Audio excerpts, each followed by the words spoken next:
Hello, welcome to this new video. So in this video we are going to have a look at another research paper implementation on the topic of multi-domain target adaptation. Now first let us have a look at the problem statement of this particular paper and try to understand it. But before that we have to understand what is the challenge which we were facing before. So let us take the case of autonomous driving. So in such vehicles we usually have models that are designed to identify object based on the camera feed or the video feed it gets from the vehicle. So these models have to identify each object separately, and it has to perform well across different environments such as different lighting conditions, different weather conditions, or different cityscapes or background conditions. Now, collecting such a huge variety of data first itself is a huge time consuming and a very costly task. And second, if even if we have say data, but since these data will be collected by different people and labeled by different people, there is always a chance of lack of consistency in the labeling of such data, which again adds a further layer of complexity when we are training a particular model. Then even if we do not consider this particular challenge, and if we have all the data in the required format, even then if we train a single model in a normal training loop, what the model does is that it tries to minimize the loss across the domain. So in that particular case, the model will simply generalize too much across the domain, thereby not learning the unique features in specific domains, which may be very crucial. That can lead to accident leading scenarios as well because of a lack of performance of the model.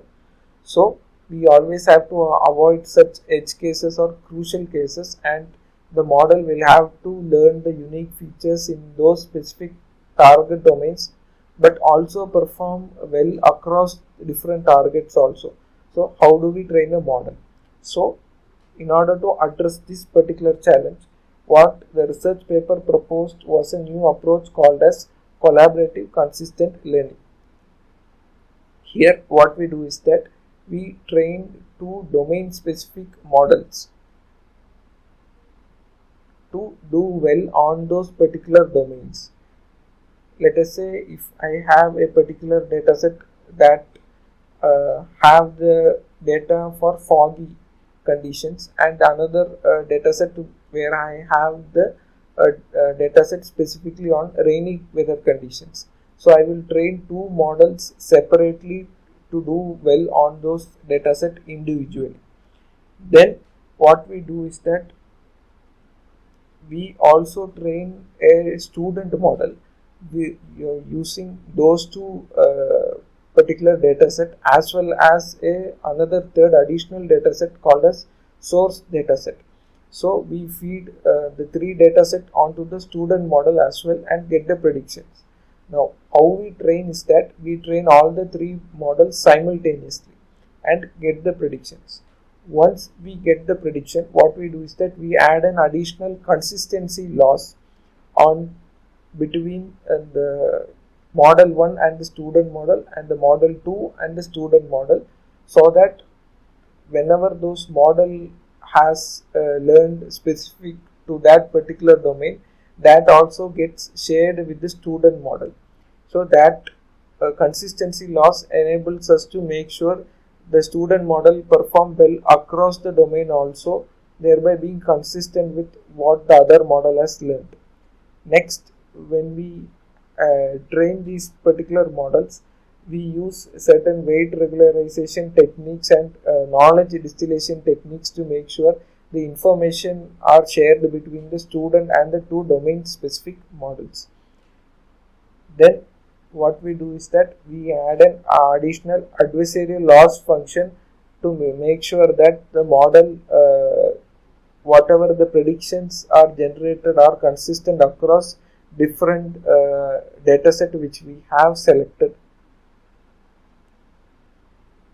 Now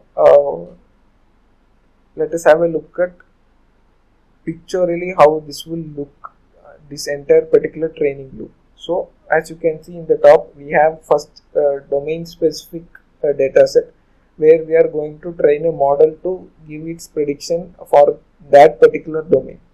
Next, at the bottom also we have the second domain specific data set and a separate domain specific model where it is trained to give predictions for that particular domain. Then we have the student model where we are going to expose three data sets: source, target and domain, and then give the model the images and get its predictions. Now once we get all the three predictions, we calculate the loss in for these three models in the usual training loop, but then we add a consistency loss between the model 1 and the student model 2 and the student model. So it is indicated by the green and the yellow arrow that are there after the predictions. And we also add an additional adversarial loss as prescribed in the research paper, whereby we make sure the predictions that are generated across the domain are matching somewhat. Now let us have a look at the data set, what we are going to use for this particular research paper implementation on our end. So on our end we choose the three different data set. Source data set, which was a data set called as semantic kitty. Then we have another two target data set which is called as cityscapes, foggy and rainy conditions. So target 1 will be the rainy conditions and the foggy conditions will be the target 2 in our case. And since this data set already comes with pre-split of training and testing, we are directly going to use the same split for our purpose also. And in the training set, in the semantic kitty, we have around 200 images, and in the case of cityscape we have around 2344 images, and in the case of testing also we have around 200 images for semantic kitty, and we have around 932 images for the cityscape. Now the dataset format is that we have two images. One image is going to be the raw image which we get from the camera, and the second image is going to be the segmented image which we are going to use as the output label. And to discuss some of the features of the cityscape dataset is that it has both the semantic segmentation information as well as instant segmentation for vehicle and people, so it can be further used for many downstream tasks also. Now the complexity of the dataset, it has close to 30 classes in those particular segmentation, and this particular dataset was collected from across 50 cities over different seasonal conditions and daytime as well as nighttime, and across different weather conditions also. Now let us have a look at how sample data. So first, as you can see on the left, we have the original image, and on the right we have the segmented image or our label which the model has to predict. Then let us have a look at the steps which we have taken to implement this particular research paper. So first step is the data pre-processing part. So where first we normalize our images to make sure the values are between 0 and 1. Then we apply a specific labeling process to convert the segmentation image into a labeled format so that we can use to train our model.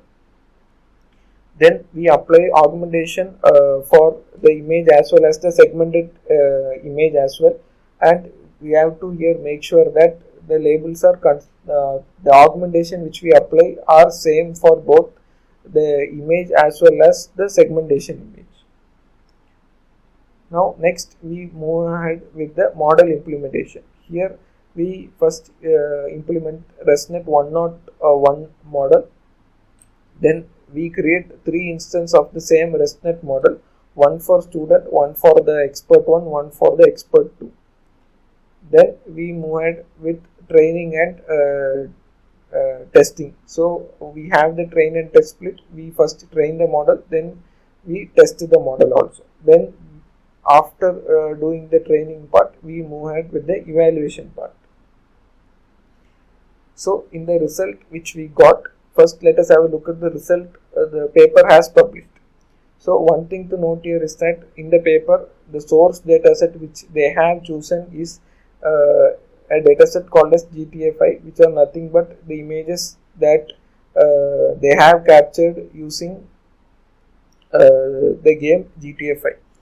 On the 2 target dataset which they have used is that Cityscape and IDED. And in their case, the model RESTnet 101 performed on target 1, which is the Cityscape, with a mean IOU score of 45%. And in the case of target 2, it performed with a mean IOU score of 46%. And in our result, where our source dataset is different, so instead of GTA5, we used semantic kitty. And instead of target 1 Cityscape, we used target 1 rainy condition and the target 2 to be the foggy condition instead of IDD. And in our case, the RESTnet 101 model performed with an mean IOU score of 55% for the target 1 and a mean IOU score of 52% for the target 2. So this clearly shows that irrespective of what dataset combination which we choose, this particular approach works well to make sure we get a particular model that performs well across different domains. So this clearly validates whatever the research paper has proposed. Now let us have a look at our training loss which we got while training our model. And towards the right you can see the original image, the target image which the model has to predict, and the predicted image as well. And below we have shown a sample result which we got from our implementation for the target 1 RESTnet 101 model.